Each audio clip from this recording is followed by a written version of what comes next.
सब लोगों का तहे दिल से बहुत बहुत शुक्रिया। इतनी तपती धूप के अंदर इतनी देर से इतनी बड़ी संख्या में आप लोग मेरा इंतजार कर रहे हैं, मैं आपका तहे दिल से बहुत बहुत शुक्रिया अदा करना चाहता हूं। जितने लोग इस वक्त टीवी में देख रहे हैं उन सब दर्शकों का भी मैं तहे दिल से शुक्रिया अदा करना चाहता हूं। सबको मेरा नमस्कार, सबको मेरा प्रणाम। दोस्तों, सीधा जेल से मैं आप लोगों के बीच में आ रहा हूं। आपके बीच में आके बहुत अच्छा लग रहा है। 50 दिन के बाद अभी मैं, मेरी पत्नी भगवंत मान साहब, हम लोग कनॉट प्लेस में हनुमान मंदिर में गए थे। हनुमान जी का आशीर्वाद लिया, उनके दर्शन किए, फिर शिव जी के मंदिर गए, शनि जी महाराज के पास गए, उनका सबका आशीर्वाद लिया। बजरंगबली की खूब कृपा है हमारे ऊपर, हमारी पार्टी के ऊपर, देशवासियों के ऊपर। उन्हीं की कृपा से आज अचानक मैं आप लोगों के बीच में हूं। नहीं तो किसी को उम्मीद नहीं थी कि चुनाव के बीच में मैं जेल से बाहर आ जाऊंगा, लेकिन ऊपर बजरंगबली की कृपा है, हनुमान जी की कृपा है हम लोगों के ऊपर, और चमत्कार हुआ और आज मैं आप लोगों के बीच में हूं।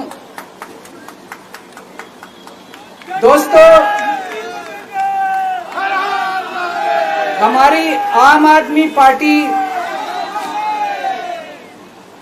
एक छोटी सी पार्टी है, 2 राज्यों के अंदर है, अभी 10 साल पुरानी पार्टी है। हमारी पार्टी को कुचलने में, खत्म करने में प्रधानमंत्री जी ने कोई कसर नहीं छोड़ी। एक साथ हमारी पार्टी के 4 टॉप के नेता जेल भेज दिए एक साथ। अरविंद केजरीवाल, मनीष सिसोदिया, संजय सिंह, सतेंद्र जैन। बड़ी बड़ी पार्टियों के अगर 4 टॉप के नेता जेल चले जाएं, पार्टी खत्म हो जाती है।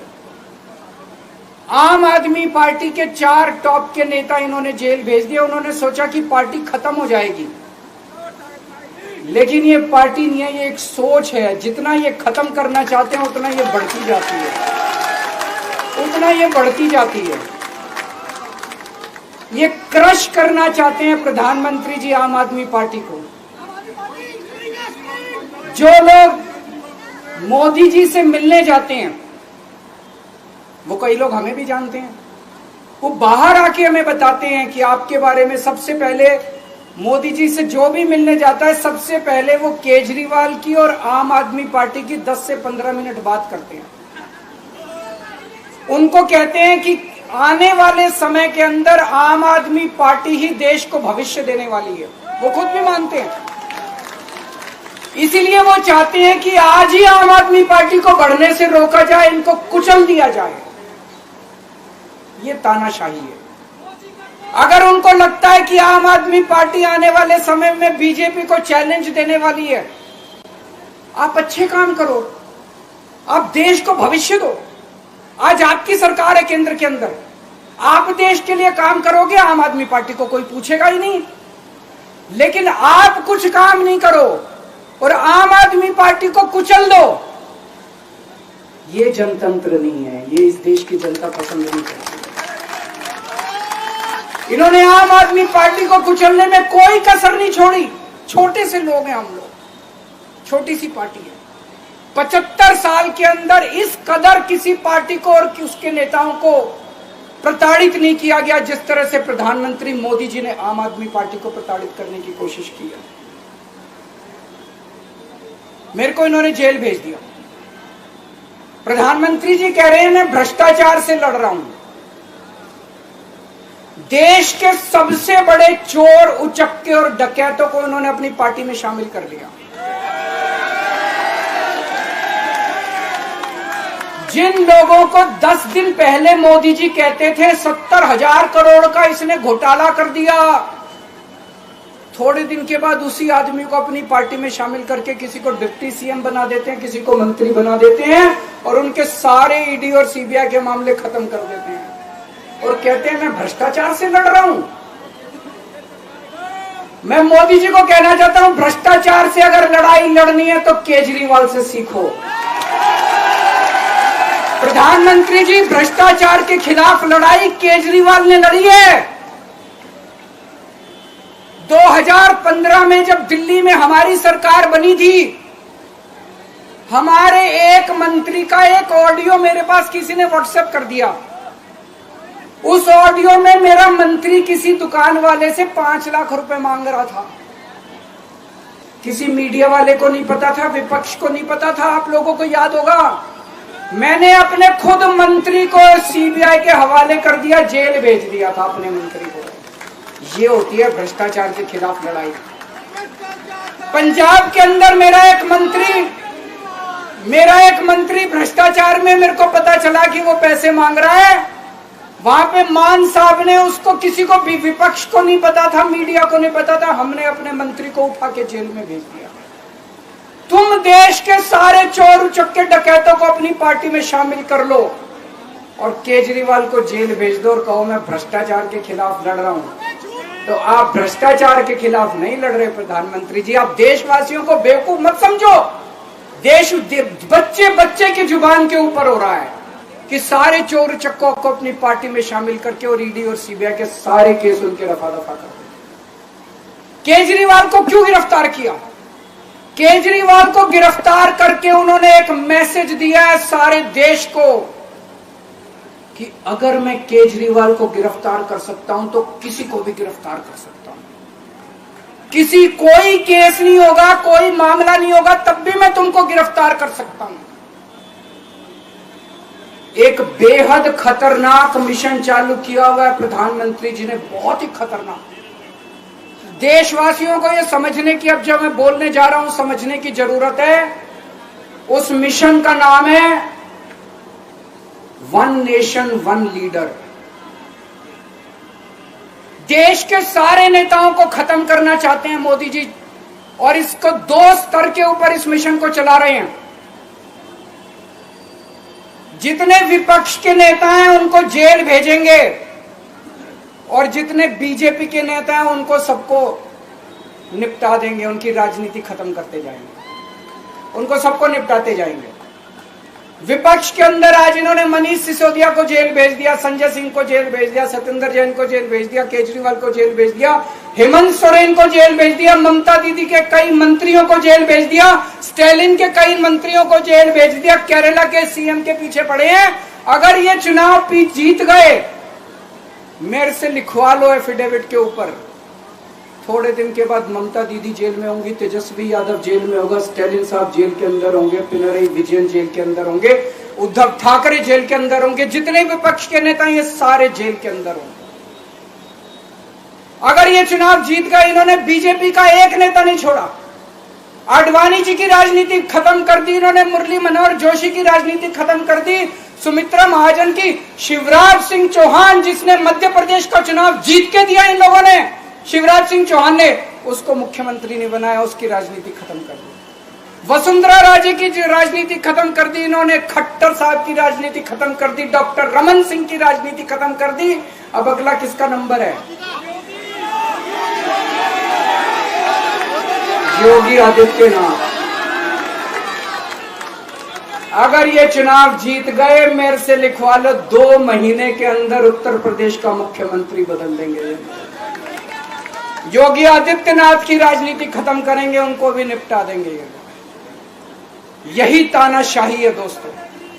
वन नेशन वन लीडर ये चाहते हैं, एक ही तानाशाह इस देश के अंदर बचेगा, एक ही तानाशाह इस देश के अंदर बचेगा। हमारा देश बहुत महान है, 4000 5000 साल पुराना हमारा देश है। इसके पहले पिछले 4000 साल में कई मौके आए जब इस देश के ऊपर तानाशाहों ने कब्जा करने की कोशिश की, लेकिन हमारे देश के लोगों ने उन तानाशाहों का तख्ता उखाड़ के फेंक दिया। जब जब हमारे देश में ऐसा मौका आया कि तानाशाह ने हमारे देश के ऊपर कब्जा करने की कोशिश की, इस देश की जनता ने उसका तख्ता उखाड़ के फेंक दिया। आज एक तानाशाह इस देश से जनतंत्र खत्म करना चाहता है। आज एक तानाशाह इस देश से लोकशाही खत्म करना चाहता है। मैं पूरे तन मन धन से लड़ रहा हूं, संघर्ष कर रहा हूं उस तानाशाह के खिलाफ। 140 करोड़ लोगों का साथ चाहता हूं मैं। मेरे अकेले के करने से नहीं होगा। 140 आज मैं आप लोगों से भीख मांगने के लिए आया हूं। 140 करोड़ लोगों से 140 करोड़ लोगों से भीख मांगने के लिए आया हूं। मेरे देश को बचा लो, मेरे भारतवर्ष को बचा लो, मेरा भारत बहुत महान है। इस तानाशाही से बचा लो मेरे दोस्त, मेरे देश को।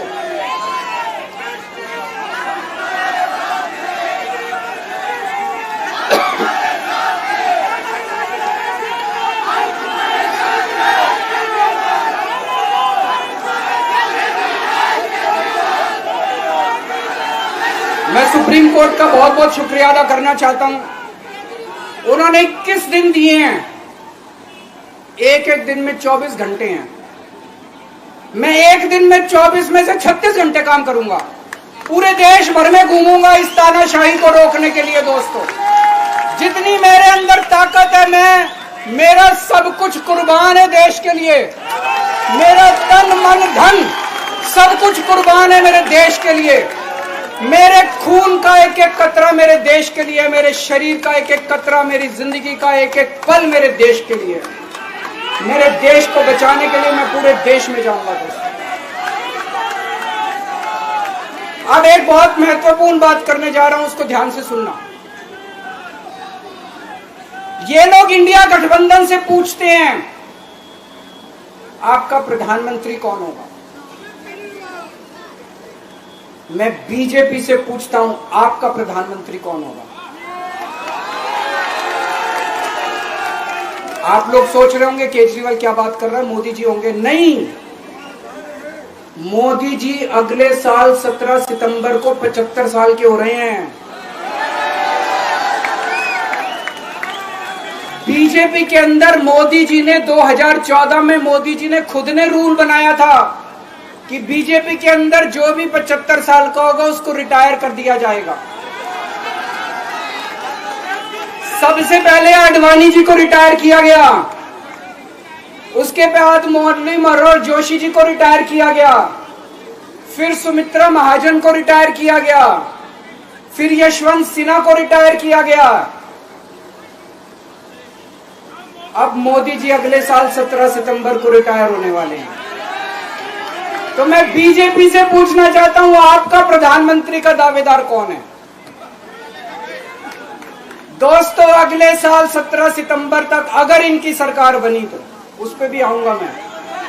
अगर इनकी सरकार बनी तो पहले अगले 2 महीने में योगी जी को निपटाएंगे ये, और उसके बाद मोदी जी के सबसे खास अमित शाह को ये प्रधानमंत्री बनाएंगे। तो मैं लोगों को, देश के लोगों को आगाह करना चाहता हूं, मोदी जी अपने लिए वोट नहीं मांग रहे। मोदी जी अमित शाह को प्रधानमंत्री बनाने के लिए वोट मांग रहे हैं। मैं पूछना चाहता हूं मोदी जी से और अमित शाह जी से, ये मोदी की गारंटी पूरी कौन करेगा? क्या अमित शाह मोदी की गारंटी पूरी करेंगे? जब आप अगर जो वैसे तो मेरे को लगता है मैं भी आऊंगा उसके ऊपर, मुझे नहीं लगता इनकी सरकार बन रही है, लेकिन जो बीजेपी को वोट देने जाएं वो ये सोच के जाना कि आप मोदी जी के नाम पे वोट नहीं दे रहे, आप अमित शाह के नाम पे वोट दे रहे।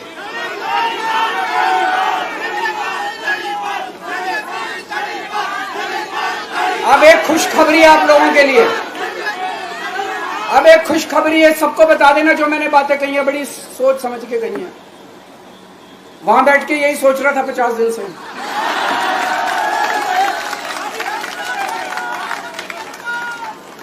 दोस्तों, पूरे देश के मेरे को बाहर निकले हुए 20 घंटे हो गए।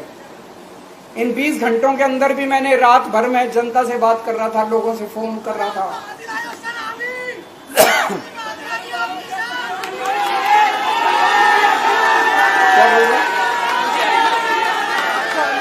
रात को आंधी आई थी।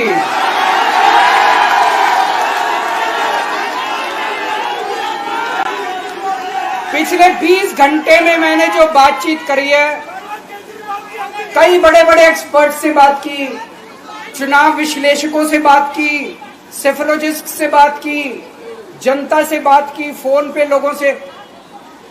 मेरा अपना आकलन है कि 4 जून के बाद इनकी सरकार नहीं बन रही, मोदी सरकार नहीं बन रही।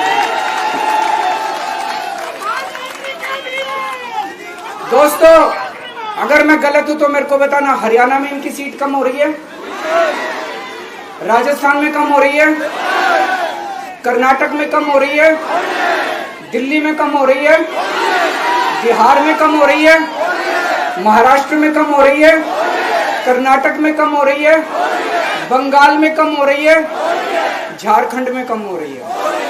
बढ़ कहां रही है? यूपी में कम हो रही है, बढ़ कहां रही है? बड़े एक भी जगह इनकी सीटें नहीं बढ़ रही हैं। मेरा अपना मानना है, और सट्टा बाजार में भी जो चल रहा है, इनकी 220 से 230 के बीच में सीट आ रही है, उससे ज्यादा सीट नहीं आ रही।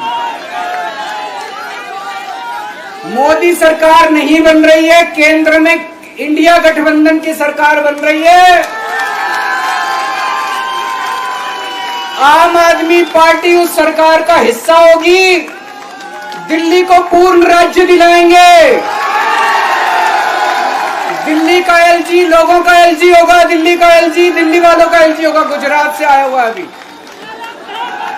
दिल्ली के लोगों का एलजी होगा, दिल्ली के लोगों का विकास होगा। एक और पॉइंट है, जब मैं जेल के अंदर था तो कुछ लोगों ने यह मुद्दा उठाया, केजरीवाल सीएम पद से इस्तीफा क्यों नहीं देता। दोस्तों, केजरीवाल को कभी किसी पद का लालच नहीं हुआ। मैं आप मंत्री, मुख्यमंत्री, प्रधानमंत्री ये सब बनने नहीं आया। इनकम टैक्स में कमिश्नर की नौकरी करता था। कमिश्नर की नौकरी छोड़ के दिल्ली की झुग्गियों के अंदर 1 नहीं, 2 नहीं, 3 नहीं, 10 साल तक मैंने दिल्ली की झुग्गियों के अंदर काम किया है, सुंदर नगरी और नंद नगर की झुग्गियों के अंदर, इनकम टैक्स कमिश्नर की नौकरी छोड़ के। जब मेरे को दिल्ली की जनता ने पहली बार सीएम बनाया, असूलों के ऊपर 49 दिन के अंदर सीएम पद से इस्तीफा दे दिया था। एक चपरासी की नौकरी कोई नहीं छोड़ता। सीएम बनने के लिए लोग अपना दायां हाथ कटाने के लिए तैयार होते हैं। मैंने खुद से अपने आप सीएम की कुर्सी को लात मार दी थी 49 दिन के अंदर। मेरे लिए सीएम पद इंपॉर्टेंट नहीं है। आज मैंने सीएम पद से इस्तीफा क्यों नहीं दिया जेल जाने के बाद? दोस्तों, पिछले 75 साल में भारतवर्ष में इतने राज्यों के चुनाव हुए, इतने राज्यों के चुनाव हुए, दिल्ली के अंदर सबसे ऐतिहासिक बहुमत से आम आदमी पार्टी जीती। 55-56% वोट, एक बार 67 सीट, एक बार 62 सीट। इतने भारी बहुमत से आज तक कोई राज्य की सरकार 75 साल में नहीं जीती। इतने भारी बहुमत से जीतने के बावजूद झूठा केस, अब उनको पता है वो हमें हरा नहीं सकते दिल्ली के अंदर। उन्हें पता अगले 20 साल तक दिल्ली में आम आदमी पार्टी को कोई नहीं हरा सकता। तो उन्होंने एक षड्यंत्र रचा, राजनीतिक षड्यंत्र रचा। केजरीवाल को झूठे केस में जेल भेज दो, केजरीवाल को इस्तीफा देना पड़ेगा, केजरीवाल की सरकार गिर जाएगी। उन्होंने ये षड्यंत्र रचा। मैंने कहा मैं भी इस्तीफा नहीं दूंगा। तुम अगर जनतंत्र को जेल में कैद करोगे तो जनतंत्र जेल से चला के दिखाएंगे। दोस्तों, सरकार भी जेल से चला के दिखाएंगे। कतई इस्तीफा, तुम्हारे ट्रैप में फंसने वाले नहीं हम। ये अगर हेमंत सोरेन साहब को भी इस्तीफा नहीं देना चाहिए था, जेल से सरकार चलानी चाहिए।